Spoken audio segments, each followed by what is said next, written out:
Il y en a des blondes, des brunes, des rousses et des noires. Elles viennent du Canada, des États-Unis, d'Allemagne et d'Irlande. Et Mirella Amato les connaît toutes. Mirella est une spécialiste de la bière, une sommelière de la bière. Elle est une des 7 personnes dans le monde entier à avoir obtenu la certification de Master Cicerone, la plus haute distinction pour les connaisseurs. Pourtant, Mirella a étudié l'opéra. Mais quand est venu le jour de signer un gros contrat qui allait l'obliger de vivre à l'étranger, Mirella a dit non. Elle est rentrée à Toronto et a transformé sa passion pour la bière en profession. Aujourd'hui, Mirella partage cette passion avec d'autres. Elle donne des conférences et des ateliers, elle juge des compétitions, elle écrit des livres. Elle tente par tous les moyens d'éduquer les gens sur la bière.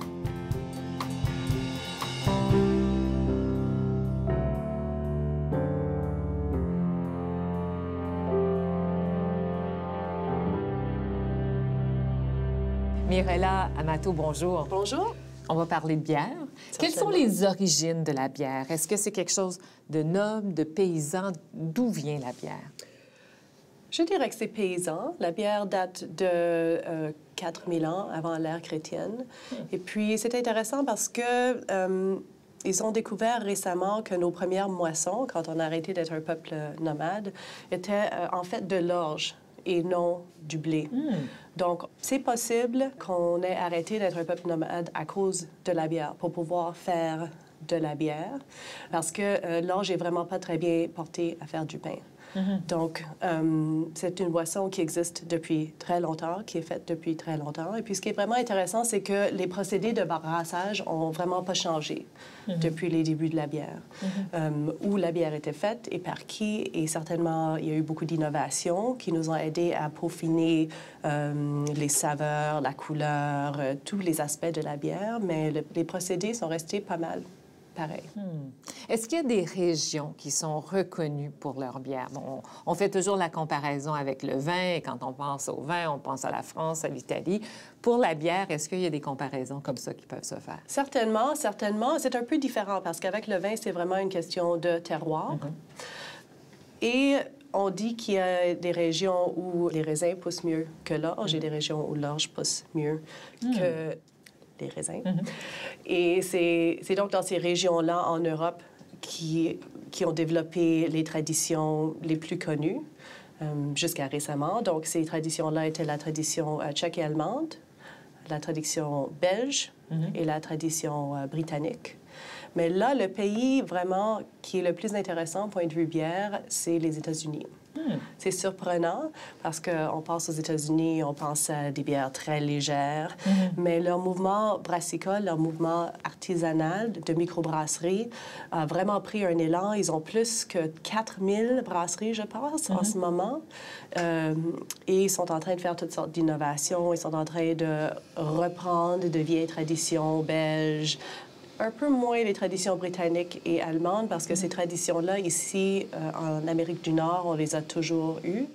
Et maintenant, on est en train de découvrir un peu plus les traditions belges, mettre les bières en fût de chêne, par exemple, ou les bières sûres.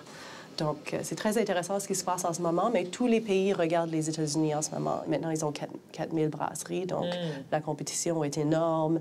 Et quand il y a beaucoup de compétition, évidemment, il y a de l'innovation.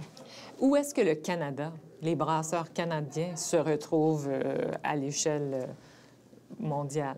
Mais en ce moment, évidemment, on a un mouvement microbrassicole ici aussi. Le nôtre a commencé en 1982 sur la côte ouest. Toujours certainement influencé par le fait que le mouvement microbrassicole aux États-Unis vraiment a pris feu dans cette région-là. Puis ici, je pense en Ontario, notre première brasserie, c'était en 1984, microbrasserie. Et puis, ces brasseurs, au début, essayaient juste de rapporter des styles et des traditions qui étaient perdus. Donc, les bières britanniques dont je parlais, les bières allemandes, tchèques, quelque chose qui n'était pas juste une bière à 5 dorée, avec très peu de goût, mais très rafraîchissante. Donc, au début, ils faisaient ça. Puis là, ils ont remarqué ce qui se passait aux États-Unis. Puis, je dirais, dans les derniers 5-6 ans, on a commencé à se rapprocher à ce qu'ils font là-bas. Les bières dont je parlais avec le houblon américain, je pense que la première fois que j'en ai vu en bouteille, ici, c'était 2009. Mais là, on commence aussi à mettre des bières en fût de chêne, à faire des bières sûres. Mais en ce moment, ce qu'on est vraiment en train de faire, c'est se rattraper avec toutes les choses qui se passent aux États-Unis, puisque je serais vraiment intéressée à voir, c'est une fois qu'on s'est rattrapé, est-ce qu'on va avoir une tradition canadienne qui va se pointer? J'espère.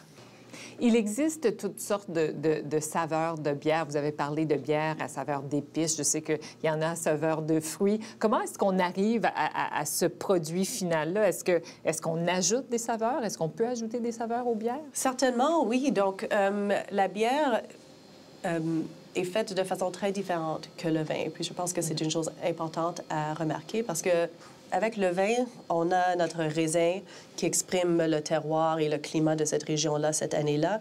Et la personne qui fait le vin doit trouver une façon de bien exprimer ce raisin-là.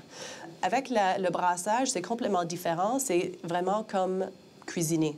Donc, le brasseur a des tonnes d'ingrédients qu'il ou elle peut utiliser et peut les mélanger de différentes façons à avoir n'importe quelle couleur, n'importe quelle saveur. Donc, les ingrédients de base sont l'eau, le houblon, la levure et l'orge, mais il y a toutes sortes d'autres ingrédients qui sont utilisés dans la bière. Les fruits, évidemment, très communs, mais j'ai déjà eu des bières avec du homard dedans, avec de la viande fumée, avec des bonbons, toutes sortes de choses. Les brasseurs s'amusent. Évidemment, le homard, le bonbon, c'est pas traditionnel, mais depuis les débuts de la bière, c'était très commun d'ajouter, je sais pas, de la citrouille, s'il manquait d'orge, juste pour avoir de l'amidon d'une autre source, ou sinon des fruits pour faire quelque chose de plus intéressant ou des épices.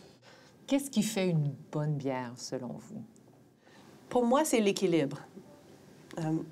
À part le fait qu'il faut aussi qu'elle soit bien brassée, parce que la bière, c'est une boisson très délicate. Donc, pendant le brassage, c'est un assainissement, nettoyage continuel.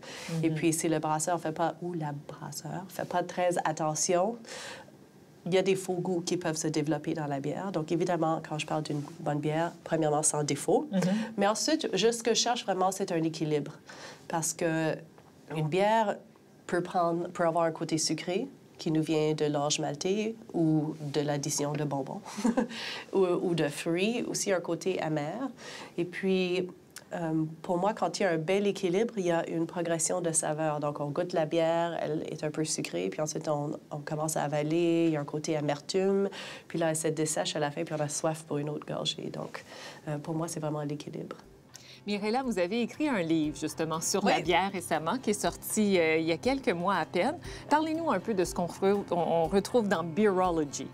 Mais mon travail, comme je l'ai mentionné plus tôt, vraiment est d'initier les personnes à la bière. Et puis, ce que j'ai remarqué dans tous mes ateliers, c'est qu'il y a plusieurs personnes qui ont remarqué les bières artisanales, qui sont intriguées, qui aimeraient se lancer, mais ne savent pas vraiment où commencer. Ils voient toutes ces bières différentes, ils ne comprennent pas les étiquettes. Donc, le but, pour moi, vraiment, avec ce livre, c'était de donner toutes les informations nécessaires pour que quelqu'un puisse vraiment se lancer dans une aventure et puis découvrir ses saveurs et ses styles délicieux. Donc, je parle au début de ce qu'est la bière, les ingrédients. J'essaie vraiment, pas seulement de présenter la bière, mais de la présenter d'une façon à ce qu'elle ait du sens. Même s'il y a une bière qui n'est pas listée dans mon livre, une personne qui a lu le livre va bien comprendre cette bière-là. Ensuite, j'ai toute une autre section, ce qui est pas mal neuf dans le domaine des livres de bière, et puis c'est comment s'amuser avec la bière. Donc, comment faire une dégustation chez soi, comment faire des agencements bière-mets, si on veut faire un petit party bière-fromage ou bière-chocolat. Il y a aussi des activités qu'on peut faire en groupe, et puis je me suis bien amusée avec mes amis à faire des dégustations, puis essayer de trouver des différentes façons d'explorer la bière, tout en parlant, en partageant, parce que découvrir la bière et ses saveurs, ça se fait toujours mieux en groupe.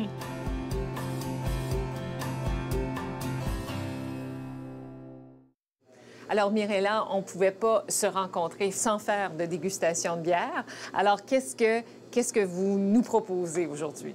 Donc, j'ai choisi 3 bières. Elles sont brassées dans 3 styles différents. Il y a une bière de blé bavaroise, donc de la tradition allemande, une stout irlandaise, qui est donc de la tradition britannique, et une pale ale américaine, clairement du style américain. Et puis chacun met en vedette un différent ingrédient dans la bière. Donc, j'ai pensé qu'on commencerait avec celle-ci. Et je vais t'encourager à sentir un peu, prendre une petite gorgée. Est-ce que tu remarques un côté fruité? Fruité. Oui. C'est ce que j'allais dire, oui. Est-ce que tu es capable de déterminer? Si je disais banane, est-ce que ça te dirait quelque chose? Non, je dirais plus pêche. Pêche. Oui. Il y en a plusieurs qui perçoivent comme étant pêche, oui. Il y aurait aussi un petit côté peut-être girofle ou muscade, vanille, citron. Oui. Oui. OK. Donc, toutes ces saveurs-là nous viennent de la levure. Ces 4 bières ici sont faites avec les mêmes ingrédients, de l'eau, de l'orge, du houblon et de la levure, c'est tout. Donc, cette complexité, c'est vraiment la levure qui l'amène. Puis, si tu aimerais prendre une gorgée, je pense que tu vas remarquer que, quoique le nez est pas mal fruité, c'est une bière rafraîchissante. Très. Oui, le goût est très aussi. léger, oui. Oui. Et puis, cette bière ici est vraiment faite pour la désaltération. Donc, c'est une bière... En Allemagne, on boit les bières là, dans des verres d'un demi-litre. Voilà. Ouais.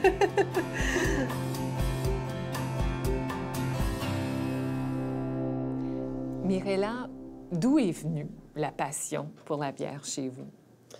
Je pense que j'ai toujours été passionnée de bière. J'étais vraiment chanceuse parce que quand j'ai commencé à fréquenter des bars et des pubs, mes amis dans le temps étaient passionnés de bière de microbrasserie, de bière d'importation. Donc, je les ai découvertes tout de suite. On allait dans des brasseries, je demandais des questions aux brasseurs. Je pense que, par contre, à ce temps-là, ça semblait pas vraiment réaliste de travailler dans le domaine de la bière. Dans ce temps-là, évidemment, c'était encore assez petit. Il y avait des personnes qui s'intéressaient beaucoup à la bière. C'est-What était certainement déjà ouvert à ce moment-là, avec des tonnes de bière en fût. Mais c'était pas quelque chose que tout le monde connaissait. Comme maintenant, je pense que la plupart des personnes savent qu'il y a un mouvement de microbrasserie. Ils boivent ou ils boivent pas, mais ils savent au moins que ça existe. Mais dans le temps, c'était quelque chose de vraiment... on était un petit groupe qui s'intéressait beaucoup, et puis les autres personnes ne savaient même pas que ça existait.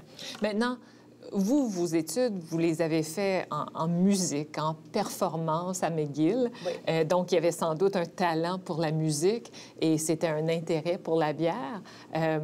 Pourquoi la musique? D'où est venue cette passion pour la musique et le chant, en fait, parce que vous êtes chanteuse d'opéra?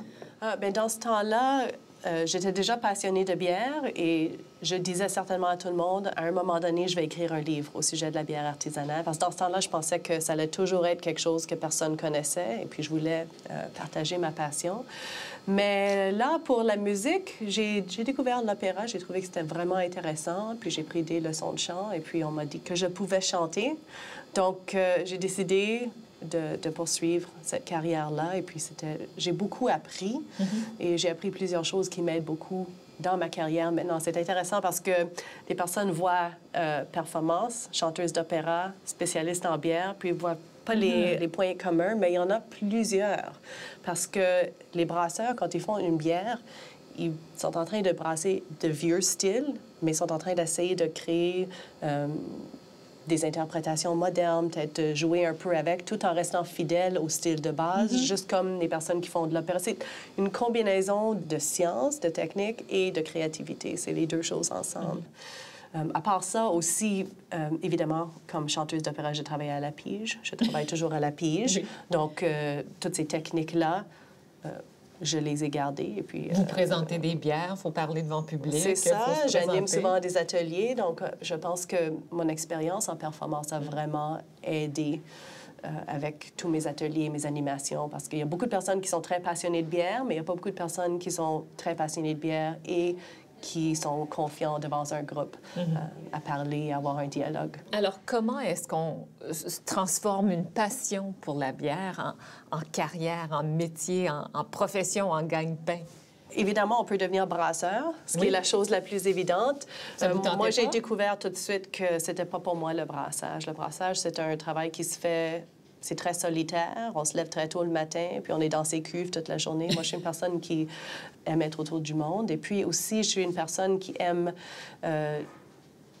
l'exécution. J'aime créer quelque chose, puis voir le résultat. Avec le brassage, on brasse la bière, puis là, il faut attendre. Il faut attendre 1 à 6 semaines.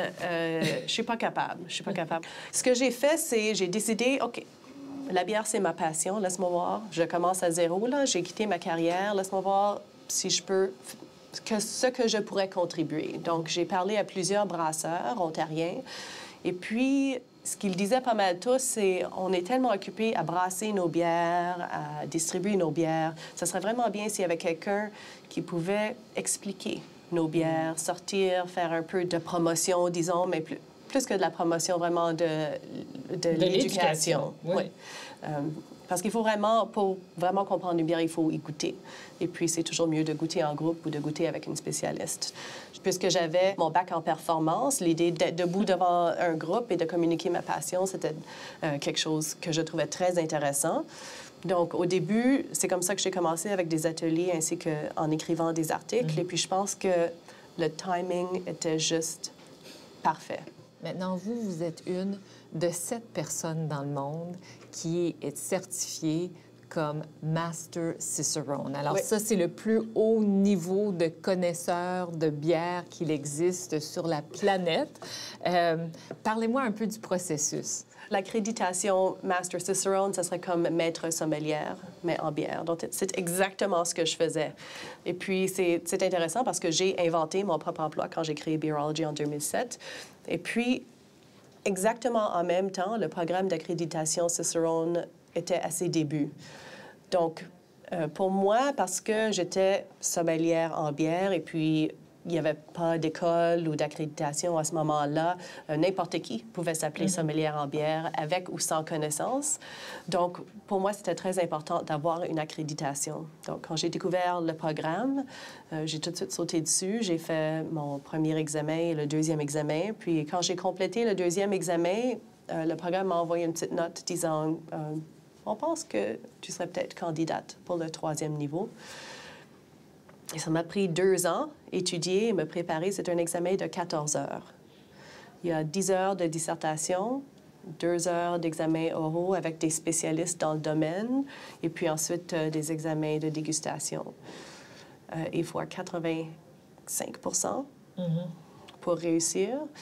Et puis, c'est moins de 10 des personnes qui écrivent l'examen qui réussissent. Mais la preuve, vous n'êtes que 7 dans le monde à avoir cette accréditation-là. Donc, c'est très difficile, mais en même temps, pour moi, dans mon travail, je voulais que les personnes sachent vraiment qu'ils pouvaient se fier à moi. Je commençais aussi à faire un peu de consultation.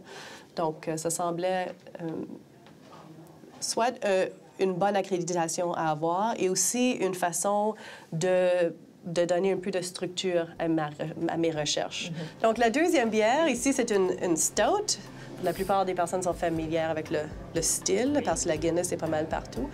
Puis ici, je pense que tu vas trouver un côté plus café, chocolat noir. Oui, chocolat noir, définitivement. Parfait. Donc, cette odeur-là, cette saveur-là, ainsi que la couleur, nous vient de grains torréfiés. Donc, l'orge qui est dans cette bière ici est torréfié tout comme un café est torréfié. Il y a un mélange d'orge, mais celui torréfié est celui qui va nous donner cette couleur intense, ainsi qu'une belle saveur chocolat. Si tu aimerais goûter. Saveur chocolat. Ouais. Et ça, c'est un des styles. On parlait de femmes dans la bière. Il y a plusieurs femmes qui aiment beaucoup ce style ici, des bières foncées, parce que ça a vraiment ce goût café. Oui. C'est incroyable au nez ce que ça donne. Hein? Sinon, avec un dessert, où on prendrait d'habitude un café, je suggérerais probablement celle-ci au lieu de celle-là. Donc, chaque bière a sa situation, son moment approprié.